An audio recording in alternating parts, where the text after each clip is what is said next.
लावू का? नको नको असं. रामकृष्ण हरी. मी महेश माळी. मी 3 गोष्टींवरती बोलणार आहे. एक तर चाचांबद्दल मला वाटतं 2 जूनला किंवा 1 जूनला मला कळालं सिद्धांतांबद्दल. त्याच्या अगोदर मला काही माहिती नव्हतं.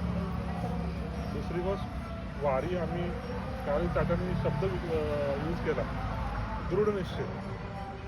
आणि बाकी आपण जे पुढच्या पिढीला आपण काय शिकवतो, कारण याच्यात आता बघितले तर मॅक्सिमम सगळे 45 किंवा 45च्या वरती 60 प्लस आहे. 60 प्लस मला खूप काही तरुण दिसतं ना, कारण मी स्वतः दादांना विचारलं त्यांचं नाव वय तर ते बोलले 74. म्हणजे अख्खी माझ्यापेक्षा मोठी आहे. मी त्याच्यानंतर माझंच आहे म्हणून त्यांनी सांगितलं. तर पहिली गोष्ट म्हणजे चाचांबद्दल म्हणजे मला माहिती नव्हतं की 2 जूनला योगिनी कोल्हापुरात होती. तिनं पत्रक पाठवलं मला आणि सांगितलं की वारीला जायचं आहे यावेळी मला. आणि हे काका आहेत म्हणे, गल्लीतच राहतात, शिवाजीपेठेतच राहतात आणि मला जायचं. मी म्हणालो मी घरी येतो संध्याकाळी, मग आपण बोलू. तिने दुपारी लंचच्या वेळेमध्ये पाठवलेलं मला. घरी आल्यानंतर संध्याकाळी बोललो वगैरे. त्या महिन्यामध्ये पूर्ण जूनमध्ये मला किती दिवस मला जायचं आहे बाहेर हेच मला माहीत नव्हतं. 1 वीक जायचं आहे, 2 वीक जायचं आहे, 3 वीक जायचं आहे. जायचं का नाही, जसं त्यांनी सांगितलं की मनात असतं की जायचं तर ओढ आहे. आता तिला आता जायचं तिनं सांगून टाकलं तू बाहेर फिरायला जा, कुठे जायचं तिकडे जा, ते सांगण्यासाठी मला जायचं. मी ठरवलं की मलाही जायचं आहे. म्हटलं 1 दिवस जरी मिळाला तरी जायचं. मग माझी डेट फिक्स झाली 5 जून ते 16 जून आणि 17 जून 18 जूनला मी रिटर्न येणार. आता हे सगळं काय म्हणतात घडून येतं, कारण माझं तिकीट मी 11 जूनचं काढून ठेवलं याच्यासाठी की एंट्री करताना रिटर्न यायला तिकीट दाखवायला लागतं. तर माझं काम 1 आठवड्यातच झालं. तेव्हा मला 12 जूनला आम्ही तर घरी पोचलो संध्याकाळी. मग 17 जूनला आम्ही जॉईन करायचं असं ठरवलं. पण योगिनी तर 17 जूनला तिला जॉईनला ओके पण होतं. मी 2-3 वीक बाहेर होतो, त्यामुळे परत सुरू झालं की मला ऑफिसमध्ये कामं आहेत ते आहेत असं करत. फायनली योगिनी मला आता 22 तारखेला ती जॉईन झाली. मी म्हटलं तिला की 22 नाही, मी 23 किंवा 23ला मी जॉईन होतो. शनिवारी 24पर्यंत पण असं होतं की मला मी येईल का नाही.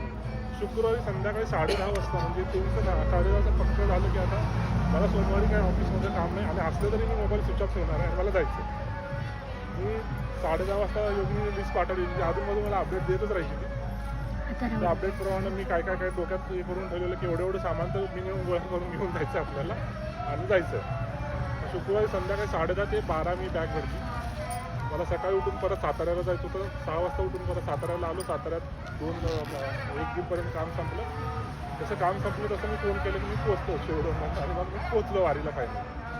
त्याच्यामुळे सगळ्यात महत्त्वाचं म्हणजे की एकदा आपण करायचं ठरवलं म्हणजे आमच्या दोघांचं तर आता आमच्या लग्नाला ऑलमोस्ट 12 वर्ष झाली.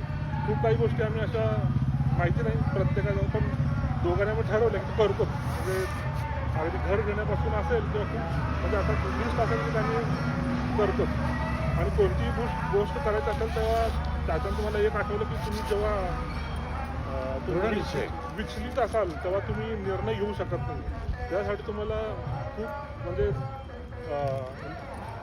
निर्णय घेण्याची क्षमता आणण्यासाठी तुम्हाला खूप स्वतःवरती काम करावं लागतं. आणि मग तेव्हा तुम्ही पटापट कुठलाही निर्णय, आता काही विचारलं त्याच्यानंतर मग आपल्याकडे नसेल उत्तर पट करून की होय किंवा नाही, तर मला त्यांचं समजलं की त्यांना पटकरून निर्णय हवे असतात. तर खरंच आपल्याला शिकायला पाहिजे हे पटपट, कारण निर्णय करायला तुम्ही जेवढा वेळ जातो ना तो वेळ आयुष्यात कधी पाठीमागे. तुम्ही पैसा तुमच्याकडे परत येईल पण आयुष्यात एकदा गेलेला वेळ कधी येऊ शकत नाही.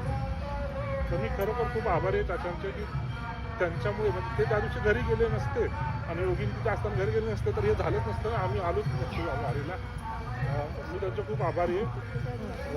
त्यांच्या कृपेनं आम्हाला वारी यायला मिळालं.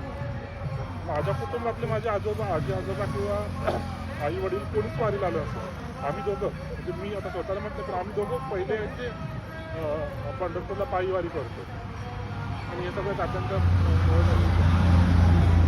दुसरी गोष्ट आपण खूप सारे मुद्दे आपले म्हणजे हे वारी वगैरे आपण स्वतःच याला जबाबदार आहे की आपण न अनुभवता कुठल्या तर गोष्टी एकाला दुसऱ्याने तिसऱ्याला सांगून त्याच्यावर अपप्रचार फैलवणे. त्याच्यामुळे मग आता जेव्हा दाभोळे काकांनी सांगितलं की अस्वच्छता ह्या वगैरे ह्या आपण अनुभवले असतं तर बोलूच नका. दुसऱ्याच्या तोडून ऐकलेले नेहमी अपप्रचार करून आपलं आता म्हणजे हिंदू लोकांमध्ये एवढे झाले की आपण नुसतं दुसऱ्याच्या ह्याच्यावरती जगतो आणि आपले कुठलेच मूल्य आपण पुढे करत नाही. किंवा आपण आपल्या मुलांना हे सगळं फॉलो करायला होतं का? आता यातल्या किती जणांची मुलं रविवारी म्हणतो यासाठी सुट्टी असते, किती जणांची मुलं रविवारी मंदिरात जातात. मला नाही म्हणजे तुम्ही हातवरती करून जर सांगितलं तर हार्डली असतील काही लोक.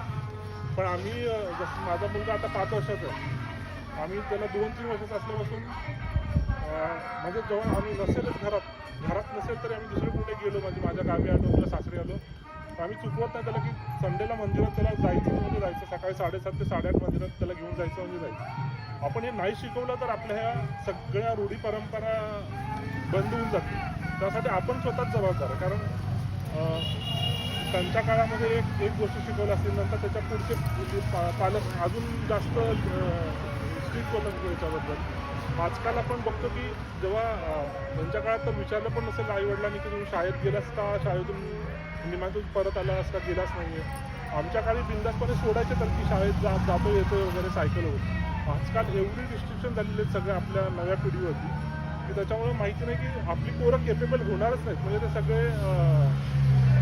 भीतीपोटी काही निर्णय घेऊ शकणार नाहीत. तर खूप साऱ्या मोकळीक देऊन आपण आपल्या पुढच्या पिढीला पण ह्या सगळी आपली मूल्य पुढे हे शिकवली पाहिजे. ही सगळ्यांना म्हणजे कारण एवढे सगळं माझ्यापेक्षा सगळेच अनुभव आहेत. 60 म्हणजे आमच्या दोघांचं मिळून केलं तरी तेवढं वय होत नाही आहे.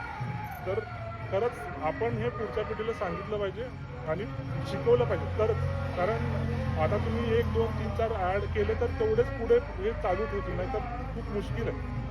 तर मला सगळ्यांना विनंती आहे की तुमच्या कुटुंबातल्या ॲटलिस्ट 1-2 माणसाला तर तुम्ही ॲड करा. म्हणजे लोकांना आजकालच्या मुलांना जबरदस्तीने शिकवा, सांगा. कारण खूप सारं व्हर्च्युअल किंवा आपण वेस्टर्न नको त्या गोष्टी वेस्टर्न आपण अडॉप्ट करतो त्या आपल्यालाच काही वर्षांनी अजून 20, 30, 40 वर्षांनी आपल्याला खूप घातक आहेत. आणि आपल्याला समजत नाही आहे आत्ता का, तर आत्ताची वेळ निघून जाते आपली. जेव्हा भविष्यात त्यांना स्ट्रगल करायला लागेल तेव्हा ते आपल्याला शिव्या राहतील.